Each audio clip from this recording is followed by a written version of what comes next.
The video from March 20th, 2017 is Authenticity More Important Than PMA. PMA, for those who may not know, means positive mental attitude. Staying positive has been a real challenge for me the past year plus after they stole my home. Now that I'm in my own place, I am re-examining again my attitude and place in the world. Yes, I'd like to see the kingdom of heaven manifest in my lifetime. I know, or at least strongly believe, that the downward spiral must reverse at some point. Are we now in the age of Aquarius? I hope so. That would be reason enough that so many seem to be waking up to the horrific and ignorant reality of living on a planet run by demons and their human minions. The truth is, I am no longer sure what is true. Yes, I admit there is a lot of confusion as I wrestle between hope and disappointment. I know I have to let go of many things that are now past. I want to remain authentic and still have a positive mental attitude as much as possible. Let me, before I even get into the video very much today, I want to just acknowledge that my issue that I had with YouTube is finally resolved. It was resolved by a friend from England helping me fix it on my computer, and no sooner had we gotten it fixed than I got a message from YouTube wanting more information, which I had already, of course, provided to them, and they, did not respond in time. Anyway, authenticity. I want to be truthful. I don't want to be putting out propaganda and just hopium, which is, of course, a coined word that makes hope to be a drug. It's not as bad a drug as heroin and some others, but if we just live in hope and it's never a reality, it gets old fast, and it always ends with a downward spiral, not an upward spiral. And I want to see an upward spiral. I want to see myself and humanity rise up. I want to see the angelic part of our being become ascendant, and the demonic part of our being become descendant, in other words, decreasing in our experiential reality. And it boils down to experience. Nothing is real except what we experience. That is the reality of being human. It is an experiential reality.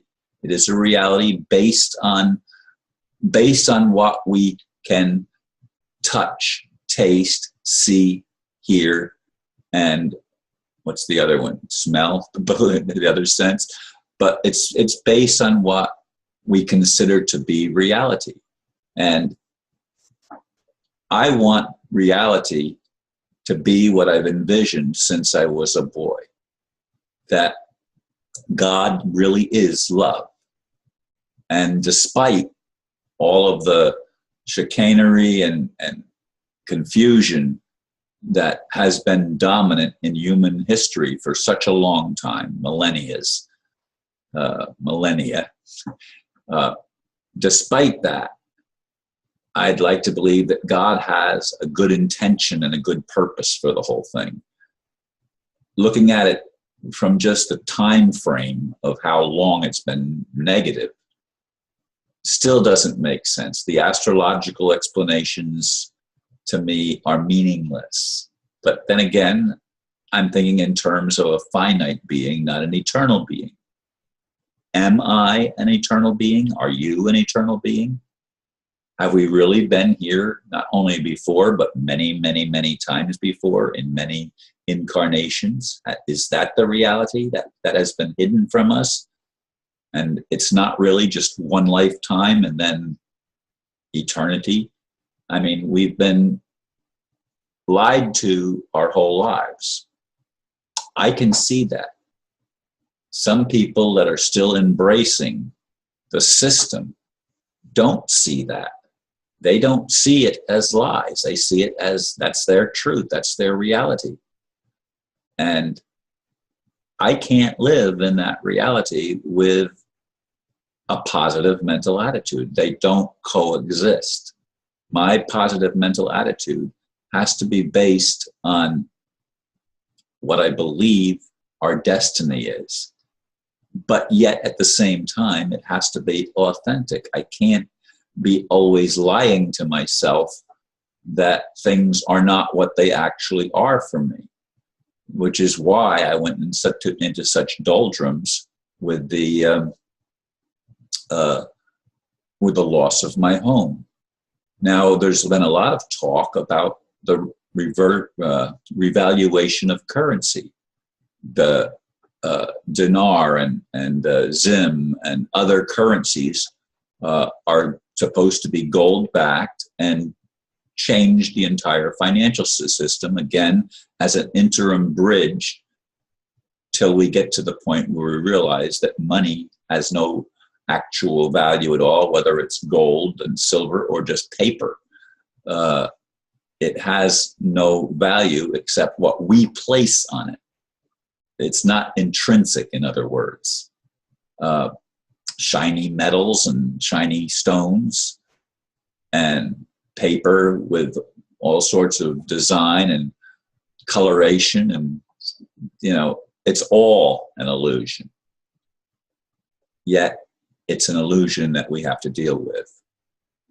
And I'd like to see and work with people that have a vision to make the world a better place. I'd like to have my vision expanded, not decreased, but expanded from what it was even as a teenager and as a young man. I'd like to be able to actually help people and to work with others who are helping people rise up and become the best we can be. Rise up and recognize our intuitive, intrinsic nature, that it's love and not fear, that it's a spirit of cooperation, not competition. I'd like to see all of us blessed. I'd like to see forgiveness. I'd like to see every being that manifests on this planet or in the realm of this planet and any other place. I'd like to see all of us reversed in our energy flow and become loving, prosperous, happy beings, and have a real celebration of joy, have a real manifestation of good things that invigorate our soul and bless our bodies and minds. I'd like to be healed of the numbness in my feet and of other ailments and sore stiffness in my joints and things like that. I'd like to have my youth restored. Are these idle pipe dreams? I hope not. I hope not. Because these are things that I envision not just for me, but for all of us, folks.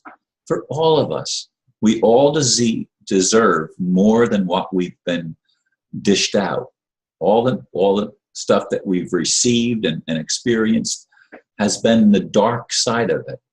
I want to see a celebration of the light side of it, the positive side, because that's a world that's worth being in.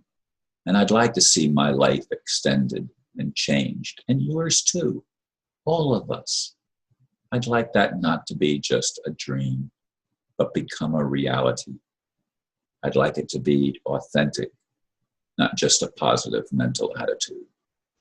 Anyway, thank you as always for listening to me as I ponder these things and as I share my heart with you openly. Namaste.